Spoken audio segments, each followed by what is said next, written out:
Good morning, guys. So, I want to share today from Revelation chapter 7, verses 13 and 14. And this is kind of in support of how I shared about martyrs that are described in Revelation. And I had said that the martyrs in Revelation were those who were saved during the Great Tribulation that's going to take place. Now, there's churches, in fact, I've been in some churches that teach that once the Great Rapture happens, that's it. There's no chance of salvation for anybody. All those souls who do not get caught up in the rapture are doomed to be forever in hell. Well, that's not true. In Revelation 7, verse 9, John describes seeing a great multitude that he couldn't even count from every nation and every tribe.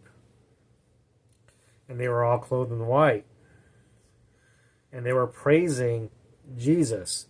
They were praising God. And one of the elders that is with John asks him asks him a question, and this is the question in verse 13. Then one of the elders answered, saying to me, "Those who are clothed in white robes, who are they, and where have they come from?" I said to him, "My Lord, you know." And he said to me, "These are the ones who come out of the great tribulation, and they have washed their robes and made them white in the blood of the Lamb." So, like I said, you heard me talking in Devotional earlier, and when I started this, about how the martyrs were those who died for Christ during the tribulation. Those martyrs are the ones who shared the gospel that led this great multitude, too great of a number to count, from every tribe and from every nation to Christ. They're the ones who either realized after the rapture happened that, hey,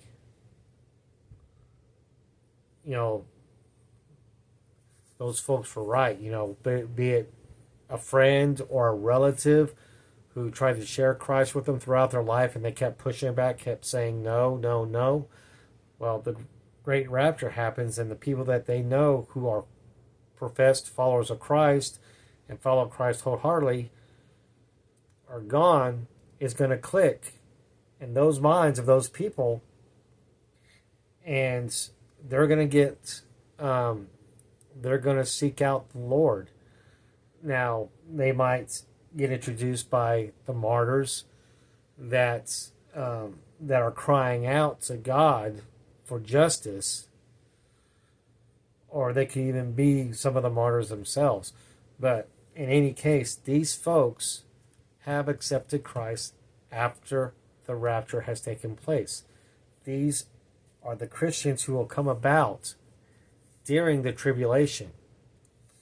And some of them, like I said, some of them very well may be the martyrs that I talked about earlier.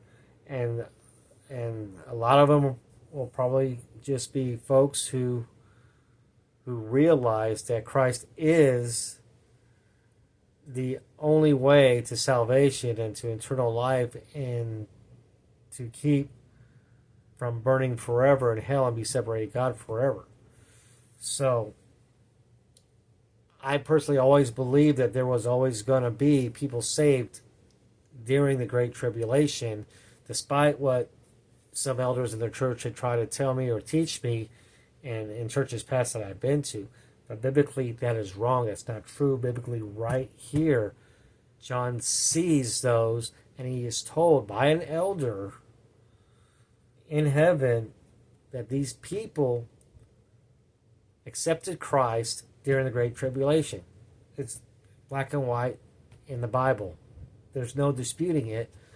So it kind of amazes me how I come across churches that and folks that keep saying that if you're not saved before the rapture, it's too late.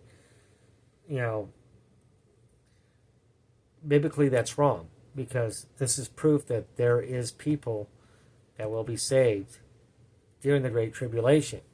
Now, personally, it breaks my heart to think that people are going to have to suffer horribly through the tribulation before they open their eyes and they realize what maybe some others have tried to share with them and before this happens. But blessed be to God that they did and they do accept and they are going to be in heaven with all of us who already believe. Because it's God's mercy that saves us, because he gave his son to die on that cross for us, and Jesus was merciful enough to say, yes, Father, I will do that for them, for you, without hesitation. So, anyways, that's what I have for you this morning. God bless you, and have a great day. We'll see you tomorrow.